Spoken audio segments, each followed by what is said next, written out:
Yo, what is going on, everyone? My name is Nick, or the Notorious Fantasy, and in today's video, we are going to be talking about the most underrated wide receiver for fantasy football in 2021 based off of current ADP, and I'm sure you could guess who it was based off of the thumbnail. It is wide receiver DJ Moore of the Carolina Panthers. But before we give a whole breakdown of DJ Moore's last season, and then we kind of try to project what's different in 2021 versus 2020, and if that will help or hurt DJ Moore, and if you think that these moves helped out DJ Moore, then you're definitely going to be with me at the end of this video that he is the most underrated wide receiver in fantasy football for 2021 right now. Now, obviously, big things can change. The Carolina Panthers could go ahead and fuck around and draft Kyle Pitts or draft Jamar Chase or Devontae Smith, Jalen Waddle or something, and then this whole pick gets its head turned upside down. But as of right now, that's how I'm feeling. So if you guys want a better idea of my most underrated wide receiver, make sure you guys watch in August. So hit that subscribe button down below. I post content every single day talking about fantasy football. So if you're big into fantasy football, make sure you hit that subscribe button. I also talk about the NFL draft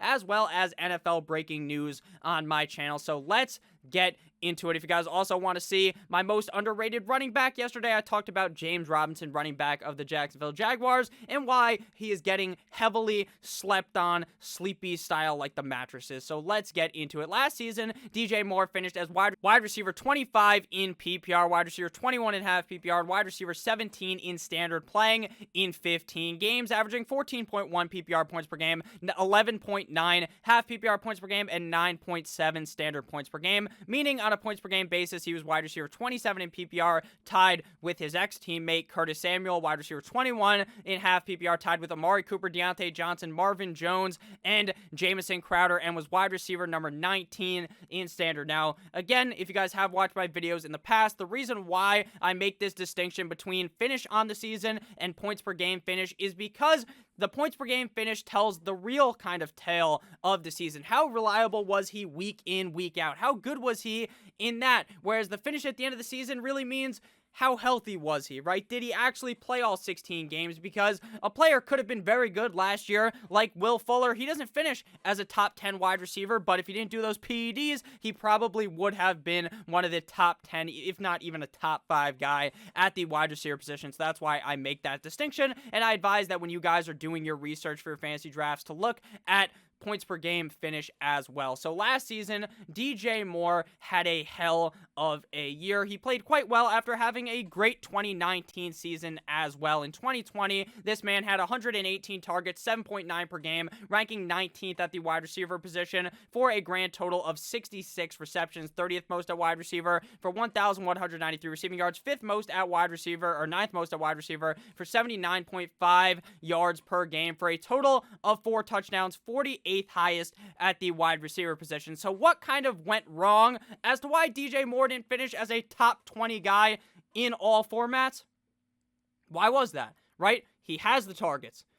He doesn't really have the receptions, but he was top 30 in receptions. He didn't have the touchdowns. That's really why. He was not scoring touchdowns. Why is this? There's a couple of factors that we kind of have to break down. The number one factor, in my opinion, is not even the quarterback. It is actually going to be the running back. Christian McCaffrey missed a majority of last season, and when Christian McCaffrey's in the lineup, this team is able to move the ball down the field seamlessly. You want to know why? You throw it to the fucking jacked man next to you, or you hand it to him, and then they just continue to move up the field like clockwork, like it's nothing. But last year they didn't really have that, and that's why they weren't able to score as many touchdowns. That's why they were losing all these games. Now, obviously, you could still lose a million games with Christian McCaffrey scoring 4 touchdowns a game. That's not going to necessarily help DJ Moore, but it kind of does because it gets them into more chances to score the ball, which means that there's going to be higher chances for DJ Moore to end up coming out with a touchdown by the end of the game. Now, DJ Moore is not necessarily one of those guys that's going to be scoring 7 million touchdowns, but 4 is pretty fucking low when you think about it. I know some people come back in the comment section with their own research. They'll tell me, Nick, in 2019, he also scored 4 touchdowns, but you have to also understand there that one of those touchdowns should have been a touchdown. He was over the line, in my opinion, and they called it back, so he should have had 5, but in reality, I just think that he's going to take a bigger step up in the touchdown department Why? Because I think Sam Darnold is going to make this offense much better. Now, if you are against Sam Darnold, then you should not be drafting DJ Moore, in my opinion, because you just don't believe in his quarterback. It's kind of hard to draft a wide receiver when he has a wide receiver 2 that's pretty comfortable next to him in Robbie Anderson, when you don't like the quarterback. Now, there's obviously complete and utter disparities with some teams, right? Last year, I don't like Dwayne Haskins. I think he fucking sucks. But I like Terry McLaurin. Why? Because he's the clear number 1 on the team. With DJ Moore, he's not the clear number 1. Robbie Anderson is still going to be targeted, but I think that with Sam Darnold, this offense is going to just be so much better. Last year, with Teddy Bridgewater, it was just about all right, and it was weak at times. Teddy Bridgewater does not make the big play. He's very, very safe. He's going to pick apart the defense and not really go for the long ball. He's not really going to take so many shots in the game as to where, maybe DJ Moore catches the long ball. Maybe he does something special, right? That doesn't really happen when you have Teddy Checkdown throwing the fucking ball. Now, again, I don't really necessarily think that Sam Darnold is going to go and become like the fucking 5th best quarterback in the NFL. I frankly do not think that, but I do think that he's either going to be slightly worse, which would make it so that DJ Moore isn't the most underrated wide receiver. I think he's either exactly the same or way better, and frankly, I'm kind of pushing myself towards he's going to be way better just because he's lost Adam Gase. Adam Gase put a fucking weight on the chest of Ryan Tannehill like he was in the Salem witch trials. Have you guys ever read that book? I don't even remember what the book was called, where they start putting I read this in high school, they start putting the weights on the guy's chest because they think he's a witch. Crazy. Very crazy, but that's what actually happened in real life. Pretty fucked up. But with that said, I just think that Darnold is going to make the next leap in Carolina, and I think that DJ Moore is going to be a huge proponent of this. Now, I know there's also another narrative. Oh, Nick, Robbie Anderson played with Sam Darnold for years. Okay, and I'm not too worried about that. I still think DJ Moore can be productive with Robbie Anderson being productive, and I just think with a quarterback that is willing to take more chances at throwing the ball in Sam Darnold over Teddy Bridgewater, and then having Christian McCaffrey back will just make DJ Moore a overall much better wide receiver in fantasy football for 2021.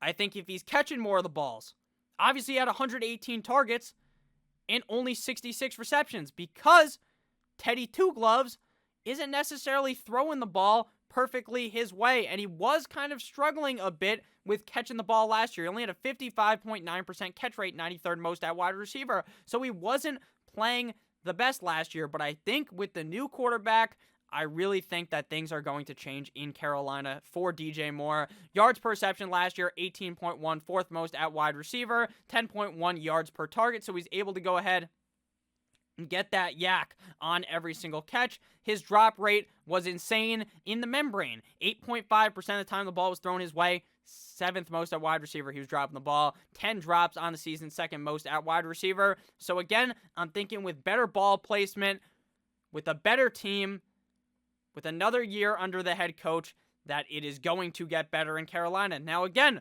this whole narrative of him being the most underrated wide receiver can be completely demolished Miley Cyrus wrecking ball style by you if you think that Sam Darnold fucking sucks.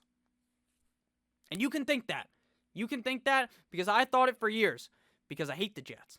But thinking forward, trying to kind of figure out this offense, I think that with Sam Darnold, it's going to be better, and I'm still very confident in DJ Moore.